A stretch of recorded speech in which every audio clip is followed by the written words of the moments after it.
Hi అండి, welcome to Nihari vlogs. నేను మీ నిహారిక. అందరూ బాగున్నారా?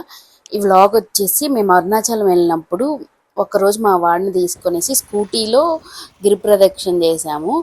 అంటే మనం ఇక్కడ రెంట్కి తీసుకోవచ్చు. పర్ డేకి వచ్చేసి 400 అనమాట రెంట్. అడ్వాన్స్ వచ్చేసి 1000 రూపీస్. నేను షార్ట్ వీడియోలో కూడా పోస్ట్ చేశాను.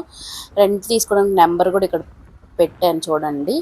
మేమైతే మా రూమ్ దగ్గర నుంచి స్టార్ట్ చేసామన్నమాట. అంటే స్కూటీలో కదా అందుకని. కానీ యాక్చువల్గా అయితే మనం వాక్ చేసేటప్పుడు ఖచ్చితంగా రాజగోపురం దగ్గర నుంచి చేయడమే బెస్ట్. సో మేమైతే ఇప్పుడు మార్నింగ్ 7కి అలా స్టార్ట్ చేసాము. త్వరగా వెళ్ళేసి ఎండ రాకముందే వచ్చేద్దామని. కానీ ఆ టైంకి కూడా చాలామంది అయితే గిరి ప్రదక్షిణ స్టార్ట్ చేశారండి. ఇప్పుడు గిరి ప్రదక్షిణ చేసేటప్పుడు మొత్తం 8 లింగాల దర్శనం అయితే చేసుకోవాలి. అండ్ ఓం నమః శివాయ అనుకుంటూ దేవుని తలుచుకుంటూ మనం గిరి ప్రదక్షిణ అయితే చేయాలండి. అండ్ మేమైతే గిరి ప్రదక్షిణ ఫస్ట్ ఇక్కడ రమణ మహర్షి ఆశ్రమం దగ్గర నుంచి స్టార్ట్ చేసాం. యాక్చువల్గా అయితే రాజగోపురం నుంచి స్టార్ట్ చేయడమే బెస్ట్. అండ్ రమణ మహర్షి ఆశ్రమం దగ్గర నుంచి స్టార్ట్ చేసినప్పుడు మనకు ఫస్ట్ వచ్చేసేది యమలింగం అనమాట. ఈ లింగాన్ని అయితే యముడు స్థాపించాడు. అండ్ ఇక్కడ దర్శనం చేసుకొని నెక్స్ట్ మనకు వచ్చేది నైరుతి లింగము. ఈ గిరి ప్రదక్షిణ వచ్చేసి టోటల్ 14 కిలోమీటర్స్. నేను చెప్పినట్టు 8 లింగాలు కదా. నెక్స్ట్ మనం వెళ్తుంది నైరుతి లింగానికి. సో మనం గిరి ప్రదక్షిణ చేసేటప్పుడు నైట్ టైం చేస్తే ఏంటంటే మనం 4 లింగాలు మాత్రమే దర్శనం చేసుకోగలము. మిగతా లింగాలన్నీ క్లోజ్ చేసి ఉంటారు. మీకు నేను ముందు వీడియోలో చూపించాను కదా. మేము నైరుతి లింగం వరకు అయితే దేవుడిని చూడగలిగాము. మిగతా లింగాలు కూడా డోర్స్ ఓపెన్లో ఉంటాయి కానీ అంతగా కనిపించదు, చీకటిగా ఉంటుంది. ఒక చిన్న వెలుగు మాత్రమే ఉంటుంది.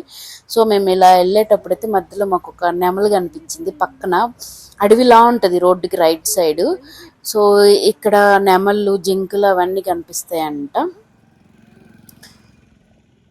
మేమైతే స్కూటీ పక్కన ఆపేసి అవి చూసాము, నెమళ్ళు అవన్నీ. మా నిహాన్స్కి తీసుకెళ్ళాను. సో మీరు డే టైం కానీ గిరి ప్రదక్షిణ చేస్తే ఇలాంటివన్నీ చాలా చూడొచ్చు. అండ్ మీకు కొండ కూడా చాలా క్లియర్గా కనిపిస్తుంది.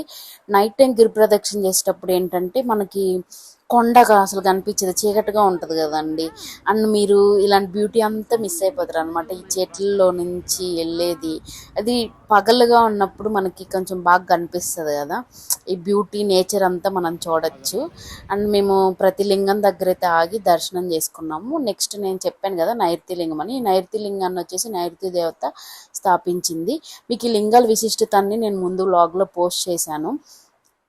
మనం అరుణాచలం గిరి ప్రదక్షిణ చేయడం వల్ల మన జన్మల పాపాలు అనేవి పోతాయనేసి ఒక నమ్మకం అందరికీ.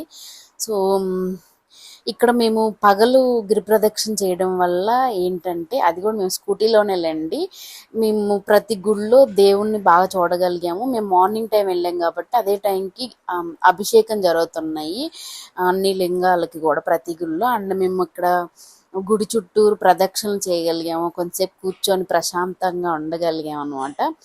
అంటే మనం వాక్ చేసినప్పుడు మినిమం 5 hours పడుతుంది కాబట్టి అది నైట్ టైం చేసినా సరే మీరు అన్ని లింగాలు చూడలేరు. అదే డే టైము మార్నింగ్ 4కి స్టార్ట్ చేసినా కొన్ని లింగాలు అప్పటికి ఓపెన్ చేయరు అనమాట. అదే మీరు కొంచెం మార్నింగ్ 6కి అయితే వాక్ చేస్తే మినిమం 5 hours పడుతుంది కాబట్టి అప్పటికి కూడా 11కి అయితే అన్ని గుళ్ళు క్లోజ్ చేస్తారు. సో మీరు కొంచెం ఫాస్ట్గా నడవగలిగితే ఓకే, లేదంటే ఇలా స్కూటీలో వెళ్తే మాత్రం మీరు అన్ని లింగాలు దర్శనం చేసుకోగలరు అనమాట. ఒకసారి ఇలా కూడా 2 రోజులు ఉంటే ట్రై చేయండి. బైక్ తీసుకొని అలా వెళ్ళడం. చాలామంది నడవలేని వాళ్ళు ఆటోలు తీసుకొనేసి ఇలా దర్శనానికి అయితే వస్తున్నారు అనమాట. నైరుతి లింగం తర్వాత సూర్యలింగం. ఇది మెయిన్గా గిరి ప్రదక్షిణలో 8 లింగాలు చెప్తారు. ఈ సూర్యలింగం, చంద్రలింగం అయితే ఎవరు స్పెసిఫిక్గా మెన్షన్ చేయలేదన్నమాట. సో ఈ లింగాలన్నీ కూడా రోడ్డుకి చాలా లోపలికి ఉంటాయి. మనం లోపలికి వెళ్తున్నట్టు ఉంటుంది. అంటే స్టెప్స్ దిగి కిందకు ఉన్నాయి. రోడ్ లెవెల్ కంటే ఈ లింగాల కన్స్ట్రక్షన్ కానీ అవంతా కూడా కొంచెం లోపలికి ఉంది. సో ఇక్కడైతే మేము సూర్యలింగం దర్శించుకొని నెక్స్ట్ వచ్చేసి వరుణ లింగానికి వెళ్ళాము. ఈ వరుణ లింగాన్ని వచ్చేసి వరుణ్ దేవుడు స్థాపించాడు. సో ఇక్కడ ఈ లింగంకి ఏంటంటే చుట్టూ ప్రహరీ అలా ఏం లేదు, చాలా సింపుల్గా ఉంది ఈ టెంపుల్ మాత్రం. వాయులింగం కానీ ఇవన్నీ కూడా అంతే అండి. మీరు ఇలా దర్శనం చేసుకునేటప్పుడు మార్నింగ్ టైం అయితే మీకు అన్ని టెంపుల్స్ ఓపెన్లో ఉంటాయి. ఒక బాబా టెంపుల్ కూడా ఉంది, చాలా అంటే చాలా బాగుంది. కానీ మేము ఆ టెంపుల్కి వెళ్ళలేకపోయాము. అండ్ మధ్యలో అమ్మవారి టెంపుల్, శివాలయంలో వస్తుంది. అండ్ ఆది అన్నమలై టెంపుల్ కూడా వాయులింగం తర్వాత వస్తది. అది రోడ్డుకి రైట్ సైడ్ ఉంటది. మీరు గిరి ప్రదక్షిణ చేసేటప్పుడు నేను ముందు వీడియోలో చెప్పినట్టు రోడ్డుకి లెఫ్ట్ సైడ్ మాత్రం చేస్తాము. అది మన అన్నమలై టెంపుల్ మాత్రం రైట్ సైడ్లో ఒక ఊరు లోపలికి ఉంటుంది. మీరు అక్కడ నుంచి ఆ టెంపుల్కి వెళ్తే అక్కడ నుంచి కొండ అయితే చాలా అంటే చాలా బాగా కనిపిస్తుంది. అండ్ మీకు గిరి ప్రదక్షిణ ఏ రోజు చేస్తే ఏ ఫలితం అని చెప్పేసి ఇక్కడ పెడుతున్నాను చూడండి. ఒక్కొక్క రోజుకి ఒక్కొక్క విశిష్టత అయితే ఉందన్నమాట. నేను మీకు ఇవన్నీ ముందు బ్లాగ్లో పోస్ట్ చేశాను ఆల్రెడీ, పదే పదే చెప్తున్నాను.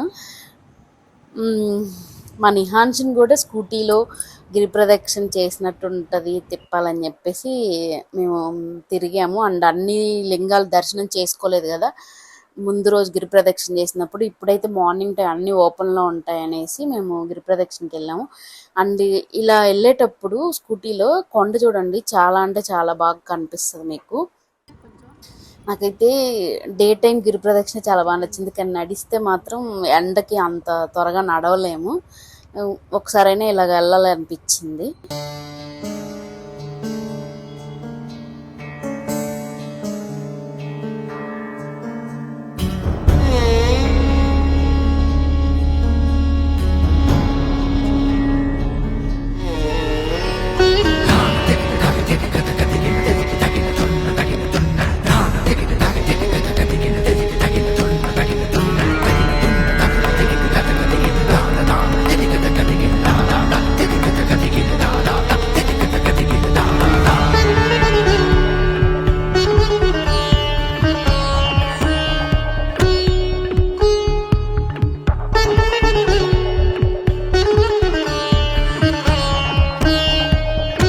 నెక్స్ట్ మనం దర్శించుకునే లింగం వచ్చేసి వరుణ లింగం తర్వాత వాయులింగం. ఈ వాయులింగాన్ని వచ్చేసి వాయుదేవుడు స్థాపించాడు.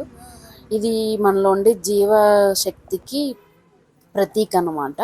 అండ్ ఇక్కడ మాకు రుద్రాక్షలు ఇచ్చారు. అంటే దేవుడి దగ్గర అప్పుడే అభిషేకం చేసి, అంటే వాళ్ళు సేలే చేస్తున్నారండి, 50 రూపీస్ అలా తీసుకున్నారు. నేను ఒక 2 రుద్రాక్షలు అవి తీసుకున్నాను, మీకు అవి కూడా చూపిస్తాను. అండ్ ఈ టెంపుల్ వెనక చాలా అంటే చాలా బాగుంది. అన్ని మారేడుకాయ చెట్లు చాలా ఉన్నాయి అన్నమాట. చూడ్డానికైతే చాలా బాగుంది. అవి మీకు ఇక్కడ చూపిస్తాను. అరుణాచలంలో మనం ఎక్కువ మారేడుకాయ చెట్లను అయితే గమనించగలము. చాలా అంటే చాలా ఉంటాయి. అండ్ మనము ఈ గిరి ప్రదక్షిణ చేసేటప్పుడు మధ్యలో ఐ లవ్ తిరువన్మలై అని చెప్పేసి ఒక బోర్డ్ లాగా కన్స్ట్రక్షన్ చేసింది ఉంటుంది. అక్కడ చాలామంది ఫొటోస్ తీసుకున్నారు. మేము నైట్ టైం తీసుకున్నాం కానీ ఇప్పుడైతే తీసుకోలేదు అనమాట. జస్ట్ మీకు అది చూపిస్తున్నాను ఆ స్పాట్. దీని తర్వాతే మనకి కుబేరలింగం వస్తుంది, ఆ తర్వాత మోక్ష మార్గం, తర్వాత ఈశాన్య లింగం. మేము ఇప్పుడు రమణ మహర్షి ఆశ్రమం దగ్గర నుంచి స్టార్ట్ చేసాం కాబట్టి మేము యాక్చువల్గా అయితే ఇంద్రలింగం అగ్నిలింగం ఇంకా దర్శనం చేసుకోలేదు కదా. సో ఈ ఐ లవ్ తిరువన్మలై తర్వాత చంద్రలింగం వస్తుంది, ఇక్కడ దర్శనం చేసుకొని నెక్స్ట్ అయితే మేము కుబేరలింగంకి వెళ్ళాము. కుబేరలింగాన్ని అయితే కుబేరుడు స్థాపించాడు. దీనివల్ల మనకి ధనప్రాప్తి అనేది కలుగుతుంది అని చెప్పేసి ఒక నమ్మకం అన్నమాట దర్శించుకోవడం వల్ల. ఆ తర్వాత మోక్ష మార్గం మేము ఇలా మార్నింగ్ టైం వెళ్ళాం కాబట్టి మోక్ష మార్గం దగ్గర అయితే చాలా తక్కువ మంది జనాలే ఉన్నారండి. అయినా మేమైతే మళ్ళీ దూరలేదు, ముందు రోజు దూరేసాం కదా అనేసి. నిహాన్షిని లోపలికి పంపించి తీసుకుందాం అనుకున్నాం కానీ మళ్ళీ వాడు ఏడిస్తే అది ఒక పెద్ద ప్రాబ్లం అయిపోద్దని చెప్పేసి ఇంకా మేమైతే మోక్ష మార్గంలోకి అయితే వెళ్ళలేదన్నమాట. ఇక్కడ కుబేరలింగం దగ్గర దర్శనం చేసుకున్న తర్వాత ఇంకా మోక్ష మార్గంకి వెళ్ళకుండానే ఈశాన్య లింగంకి అయితే వెళ్ళాము దర్శనానికి. మా వాడు ఇక్కడ త్వరగా వెళ్దాం అంటే ఫీట్లు చేస్తున్నాడు అనమాట. ఏందో అలా నడుచుకుంటూ వెళ్ళిపోతున్నాడు ఆ గోడ మీద, చూడండి మీరు. అన్న ఎక్కడికి వెళ్ళిపోతున్నాం, ఎక్కడికి వెళ్తున్నాం చెప్పు చెప్పదు. కమ్ కమ్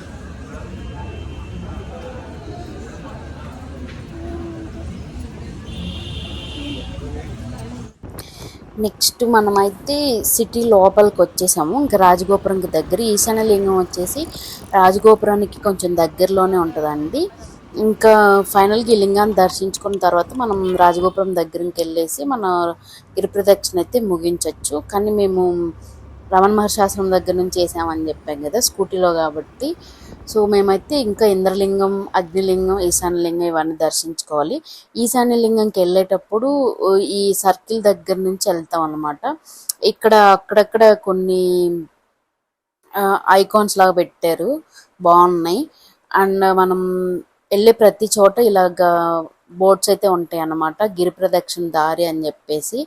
ఉమ్, మనకి ఈశాన్యలింగం పక్కనే ఆలయం రిసార్ట్స్ ఉంటాయి. ఇవి దేవుడు అదే అరుణాచల స్వామివి, ఆ, దేవుడి గుడి తరపునే అన్నమాట ఇవి. దీంట్లో రెంట్ వచ్చేసి రూమ్కి ఒక 800 అలా ఉంటుంది. వీళ్ళు బ్రేక్ఫాస్ట్ పెడతారు కాంప్లిమెంటరీగా, అంతే. ఫుడ్ అయితే ఉండదు, ఆఫ్టర్నూన్ నైట్ డిన్నర్ అది. సో దీని పక్కనే ఈశాన్యలింగము. నైట్ మాకు అంత అబ్జర్వ్ చేయలేదు ఆలయం రిసార్ట్స్ని. నేను మార్నింగ్ వచ్చాను కాబట్టి ఇప్పుడు కనిపించింది. అండ్ అప్పుడు వాక్ చేసేసరికి ముందు మనం ఈశాన్యలింగం వెళ్ళి దర్శించుకుంటే చాలా అన్నట్టు నింది. సో ఫైనల్గా అయితే ఇక్కడ దర్శనం చేసుకొని ఇంకా నెక్స్ట్ రాజగోపురం దగ్గరికి అయితే వెళ్ళాము. ఈ వెళ్ళే దారి మొత్తం మనకు మిడిల్లో బస్ స్టాప్స్ ఇవన్నీ కనిపిస్తాయండి. సో ఎవరైనా మనం ఇక్కడ నుంచి వేలూరు అలా వెళ్ళాలనుకుంటే కూడా వెళ్ళొచ్చు అనమాట. దగ్గర ఒక 70 రూపీస్ ఉంటుంది బస్ టికెట్ కూడా. సో మనం వెళ్ళి అక్కడ అమ్మవారిని దర్శించుకొని అక్కడ నుంచి తిరుపతి అలా కూడా వెళ్ళొచ్చు అనమాట. సో మేమైతే ఇంకెక్కడికి వెళ్ళలేదు, డైరెక్ట్గా ఇంకా మళ్ళీ నెక్స్ట్ డే హైదరాబాద్ అయితే వెళ్ళిపోయాము. అండ్ మీకు చెప్పాను కదా అరుణాచలం కొండపైకి కూడా ఎక్కచ్చు రమణ మహర్షి ఆశ్రమంలో నుంచి. మీరు ఎవరైనా అక్కడికి వెళ్ళి ఉంటే ఖచ్చితంగా రమణ మహర్షి ఆశ్రమం దగ్గర నుంచి పైకి స్కందాశ్రమం, విరూపాక్షాశ్రమం ఇవన్నీ కూడా చూడండి. అండ్ అరుణాచలం కొండ ఒక ఎలిఫెంట్ షేప్లో ఉంటుంది. ఎలిఫెంట్ తొండం ఇలా ఏనుగు పైకి ఎత్తితే ఎలా ఉంటుందో అలా ఉంటుందని చెప్పేసి చెప్తారు. మీరు ఎప్పుడైనా అబ్జర్వ్ చేశారా అలా? నేను ముందు కొండ వీడియో పెట్టాను కదా కొన్ని స్నిప్పెట్స్, దాంట్లో మీరు అబ్జర్వ్ చేశారంటే అలా ఆ షేప్లోనే ఉంటుంది అనమాట. సో ఫైనల్గా అయితే మేము రాజగోపురంకి దగ్గరలో వచ్చేసాము. ఇక్కడ బస్ స్టాప్ దాటగానే మనం ఇక్కడ లెఫ్ట్ సైడ్కి టర్నింగ్ తీసుకోవాలి. మీకు ఇక్కడ ఒక స్తూపం లాగా కూడా కనిపిస్తుంది. సో ఇక్కడ నుంచి రాజగోపురంకి చాలా దగ్గర. అండ్ మీరు ఏమన్నా హోటల్స్ బుక్ చేసుకోవాలన్నా కూడా చేసుకోవచ్చు. మేము ఉన్నిందైతే శివసన్నిధి ఆశ్రమం. మీకు దాని కాంటాక్ట్ కూడా వాళ్ళ విజిటింగ్ కార్డు లాస్ట్లో డిస్ప్లే చేస్తాను. మీకు ఎవరికైనా కావాలంటే ముందుగానే వాళ్ళకి కాల్ చేస్తే రూమ్ అయితే బుక్ చేస్తారనమాట. సో ఇక్కడ నుంచి చూసారు కదా మనకి చాలా దగ్గరగా కనిపిస్తున్నట్టు ఉంది రాజగోపురం, కానీ చాలా దూరంలోనే ఉంటుందండి. మనం నడిచి వచ్చేటప్పుడు అయితే ఇంకా దగ్గరికి వచ్చేసాం అనుకుంటాం, కానీ ఇక్కడ నుంచి చాలా డిస్టెన్స్ నడవాల్సి వస్తుంది. అండ్ మళ్ళీ మొత్తం గిరి ప్రదక్షిణ అయిపోయి ఇంకా రాజగోపురం దగ్గరికి వస్తున్నప్పుడు వస్తుందని ఆశ ఉంటుంది చూసారా, అప్పుడు ఆ పెయిన్స్ వల్ల చాలా దగ్గరికి వచ్చాం అనిపిస్తుంది, కానీ దూరం అయితే ఉంటుంది చాలానే. అండ్ ఇక్కడ ఈ వినాయకుడి స్వామి టెంపుల్ కూడా చాలా ఫేమస్ అంట. అందరు ఇక్కడ కొబ్బరికాయ కొట్టి కూడా గిరి ప్రదక్షిణ స్టార్ట్ చేస్తారని చెప్పారు. అండ్ ఈ గుడి చుట్టూరు ఉండే వీధులు ఉన్నాయి కదా, ఈ వీధుల్లోనే మనకి ఇక్కడ రాజగోపురం ముందు ఒక్కొక్కసారి మనం దీపం ఇక్కడ కూడా పెట్టేసి వెళ్తాం అనమాట. ఇక్కడ దేవుడి రథాలు అవన్నీ సామాన్లు అవంతా ఉన్నాయి ఈ రూమ్స్లో. ఇక్కడ నుంచి చూసారంటే చూడండి కొండ చాలా బాగా కనిపిస్తుంది, రాజగోపురం అండ్ వెనక బ్యాక్ సైడ్ కొండ ఇవన్నీ. అండ్ ఇంద్రలింగం వచ్చేసి గుడికి దగ్గరలోనే. మనం వాక్ చేసి నడిచేటప్పుడు ఫస్ట్ ఇంద్రలింగమే దర్శనం చేసుకుంటాం. సో ఇక్కడ ఇంద్రలింగం దర్శనం చేసుకున్న తర్వాత మళ్ళీ అగ్నిలింగం అనమాట. ఈ ఇంద్రలింగాన్ని అయితే ఇంద్రదేవుడు స్థాపించాడు, దేవేంద్రుడు. నెక్స్ట్ అగ్నిలింగాన్ని వచ్చేసి అగ్నిదేవుడు అనమాట. సో ఇలాగ మేము ఆ స్కూటీలోని గిరి ప్రదక్షిణ మొత్తం కంప్లీట్ చేసాము. మేము సేమ్ డేనే ఆఫ్టర్నూన్ ఆది అన్నమలై టెంపుల్కి వెళ్ళాము, మీకు ముందు చెప్పాను కదా. సో ఈ టెంపుల్ అయితే మనం ఖచ్చితంగా దర్శనం చేసుకుంటాం, కానీ మేము వెళ్ళేసరికి టెంపుల్ అయితే క్లోజ్ చేసి ఉన్నారు. మార్నింగ్ 11:30 వరకే ఓపెన్ అనమాట. సో ఈ టెంపుల్ సేమ్ మనకి అరుణాచల స్వామి టెంపుల్ లాగే ఉంటుంది చూడ్డానికైతే. గోపురాలు కానీ చుట్టూ ప్రహరీ గోడ కానీ సేమ్ అలానే ఉంటుంది. మీరు ఎవరైనా వెళ్తే మాత్రం ఖచ్చితంగా ఈ టెంపుల్కి అయితే వెళ్ళి దర్శనం చేసుకోండి. ఇంకొక టెంపుల్ కూడా ఉందంట. ఈ 3 టెంపుల్స్ అయితే ఖచ్చితంగా దర్శనం చేసుకోవాలని చెప్తున్నారు.